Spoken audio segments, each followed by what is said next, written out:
जय माता दी। आज नवरात्र का दूसरा दिन है और आज के दिन द्वितीया तिथि के साथ साथ तृतीया तिथि भी लग रही है। इसलिए आज माँ ब्रह्मचारिणी के साथ साथ माँ चंद्रघंटा की भी पूजा की जाएगी। तो आज इस वीडियो में हम आपको माँ ब्रह्मचारिणी और माँ चंद्रघंटा दोनों की कथा सुनाएंगे। तो सबसे पहले सुनते हैं माँ ब्रह्मचारिणी की कथा। देवी दुर्गा के 9 अवतारों में से दूसरे अवतार को माता ब्रह्मचारिणी के नाम से जाना जाता है। देवी के इस अवतार की पूजा नवरात्रि के दूसरे दिन की जाती है। माँ का नाम ब्रह्मचारिणी 2 शब्द ब्रह्म और चारिणी से मिलकर बना है। जहाँ ब्रह्म का अर्थ है तपस्या, वहीं चारिणी का अर्थ है आचरण करने वाली, अर्थात ब्रह्मचारिणी का शाब्दिक अर्थ हुआ तपस्या का आचरण करने वाली।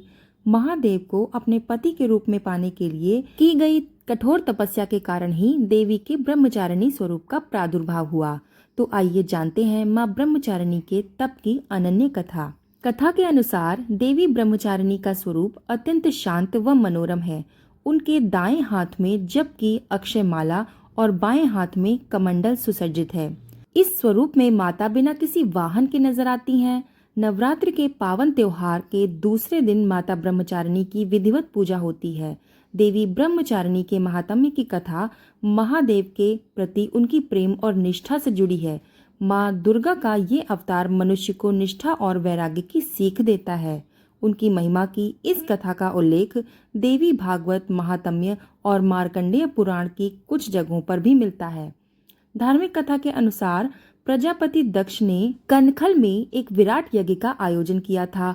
महादेव के प्रति मन में विरोध और ईर्ष्या का भाव होने के कारण उन्होंने महादेव और देवी सती के अलावा यज्ञ में सभी को आमंत्रित किया।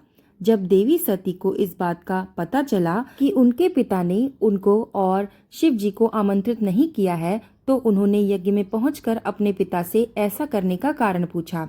इस पर प्रजापति दक्ष ने अपनी पुत्री और महादेव को अपशब्द कहे और इस अपमान से व्यथित होकर देवी सती ने भगवान शिव का ध्यान करते हुए योगाग्नि द्वारा अपना शरीर त्याग दिया। माता सती के आत्मदाह के बाद समस्त सृष्टि जैसे श्रीहीन हो गई थी और महादेव भी उदासीन हो गए थे।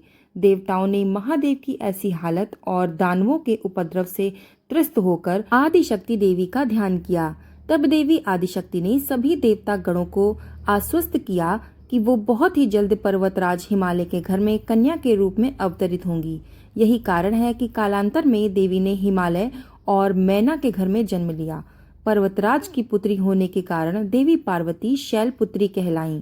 ऐसी मान्यता है कि एक बार हिमालय ने देवर्षि नारद से देवी पार्वती की जन्म पत्रिका को ठीक से जांच करने का आग्रह किया। देवर्षि ने भी देवी पार्वती की जन्म पत्रिका को देखकर ये बताया कि वो आगे चलकर वो त्रिलोकी के स्वामी महादेव की संगिनी बनेगी। इस बात का पता जब देवी पार्वती को चला तो उन्होंने वन में जाकर महादेव की कठोर तपस्या करना शुरू कर दिया। इस कठोर तपस्या के दौरान देवी ने भोजन स्वरूप सिर्फ फल और फूलों का निर्वाह किया। इसके बाद उन्होंने सूखे बेल पत्रों को ग्रहण किया और इस तरह से उन्होंने अपनी तपस्या को जारी रखा। एक समय ऐसा भी आया जब देवी निर्जला और निराहार रहकर महादेव की तपस्या में लीन रहती थीं। महादेव को पाने के लिए देवी की इतनी कठिन तपस्या के साक्षी सभी देवी देवता एवं ऋषि मुनि बने और उन्होंने देवी पार्वती की इस तपस्या को अभूतपूर्व बताया। जब देवी की कठिन तपस्या के कारण उनका शरीर कमजोर हो गया, तब सभी देवता और ऋषियों ने इस तपस्या से प्रसन्न होकर उन्हें आशीर्वाद दिया कि उनकी सभी इच्छाएं पूरी होंगी और उनका विवाह महादेव के साथ ही संपन्न होगा। अब तुम तपस्या से विरत होकर अपने घर को लौट जाओ, क्योंकि तुम्हारे पिता शीघ्र ही तुमको लेने आ रहे हैं। मान्यता है कि देवी का ये स्वरूप भक्तों को अनंत फल प्रदान करने वाला है। उनके इस स्वरूप को समस्त विद्याओं की जननी माना जाता है और इस स्वरूप में देवी सफेद वस्त्रों में नजर आती हैं। नवरात्रि के दूसरे दिन देवी ब्रह्मचारिणी की विधिवत पूजा की जाती है। इस दौरान सिद्धकुंजिका स्तोत्र का पाठ करने के बाद दुर्गा सप्तशती का पाठ करना काफी लाभदायक माना जाता है। इसके साथ ही भक्त माता के विशेष मंत्र के द्वारा भी माँ ब्रह्मचारिणी की आराधना करते हैं। माता ब्रह्मचारिणी की आराधना का मंत्र है ओम देवी ब्रह्मचारिण्ये नमः। ऐसा माना जाता है कि माता दुर्गा का ये स्वरूप भक्तों को और सिद्धों को अनंत फल देने वाला है। इनकी उपासना से मनुष्य में तप, त्याग, वैराग्य, सदाचार, संयम की वृद्धि होती है। जीवन के कठिन संघर्षों में भी उसका मन कर्तव्य पथ से विचलित नहीं होता। माँ ब्रह्मचारिणी देवी की कृपा से भक्त को सर्वत्र सिद्धि और विजय की प्राप्ति होती है। दुर्गा पूजा के दूसरे दिन इन्हीं के स्वरूप की उपासना की जाती है। तो ये थी माँ ब्रह्मचारिणी की कथा। अब सुनते हैं माँ चंद्रघंटा की कथा। माता दुर्गा की तीसरी शक्ति का नाम है चंद्रघंटा। नवरात्रि उपासना में तीसरे दिन इन्हीं के विग्रह का पूजन आराधना किया जाता है। इनका ये स्वरूप परम शांतिदायक और कल्याणकारी है। इनके मस्तक में घंटे के आकार का अर्धचंद्र है। इसी कारण से इन्हें देवी चंद्रघंटा कहा जाता है। इनका शरीर का रंग स्वर्ण के समान चमकीला है। इनके 10 हाथ हैं। उनके बाएं हाथों में त्रिशूल, गदा, तलवार और कमंडल हैं और 5वां हाथ वरद मुद्रा में है और अपने 4 हाथों में माता ने कमल, तीर, धनुष और जपमाला धारण की है और 5वां दाहिना हाथ अभय मुद्रा में है। देवी चंद्रघंटा का वाहन बाघ है। इनकी मुद्रा युद्ध के लिए हमेशा उद्यत रहने की होती है।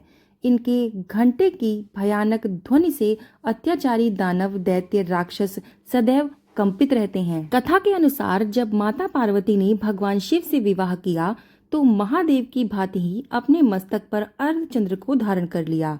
ये अर्धचंद्र मंदिर के घंटे के आकार जैसा प्रतीत हो रहा था, इसलिए माता को चंद्रघंटा के नाम से पुकारा जाने लगा। एक समय की बात है जब देवताओं और दानव में भीषण युद्ध चल रहा था। देवता अपनी समस्त शक्ति के साथ भी असुरों को पराजित कर पाने में असमर्थ थे। वे सभी अत्यंत भयभीत होकर त्रिदेव ब्रह्मा, विष्णु और महादेव की शरण में जा पहुंचे और उनसे अपने प्राणों की रक्षा करने के लिए प्रार्थना करने लगे। जब भगवान ब्रह्मा, विष्णु और महेश और सभी देवताओं ने अपने विशेष अस्त्र शस्त्र माता चंद्रघंटा को प्रदान किए और माँ ने समस्त असुरों का नाश किया, तो माँ चंद्रघंटा की कृपा से देवताओं को इस युद्ध में विजय प्राप्त हुई।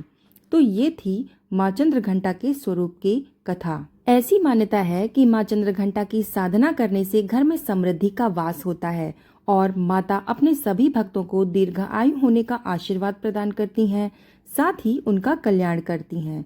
शुक्र ग्रह माँ चंद्रघंटा द्वारा शासित होता है, इसलिए नवरात्रि के तीसरे दिन माता की आराधना करने से साधक पर शुक्र ग्रह की कृपा बनी रहती है।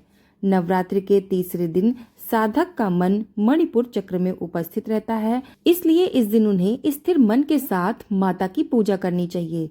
मान्यता है कि ऐसा करने से उन्हें आसपास माता की दिव्य शक्ति का आभास होता है।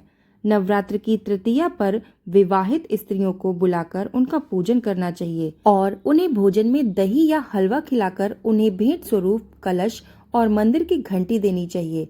माँ चंद्रघंटा अपने उपासकों को निर्भय होने का आशीर्वाद देती हैं, साथ ही विद्यार्थियों को माँ की आराधना से विशेष लाभ मिलता है। देवी चंद्रघंटा अपने साधकों की हर प्रकार से रक्षा करती हैं। तो ये थी माँ चंद्रघंटा की कथा। कथा सुनने के बाद कमेंट में जय माता दी लिखना ना भूलिएगा और अगर कथा पसंद आई हो तो इसको लाइक और शेयर कर दीजिएगा, चैनल को सब्सक्राइब कर दीजिएगा। तो मिलते हैं नवरात्रि की अन्य कथाओं के साथ, तब तक के लिए धन्यवाद।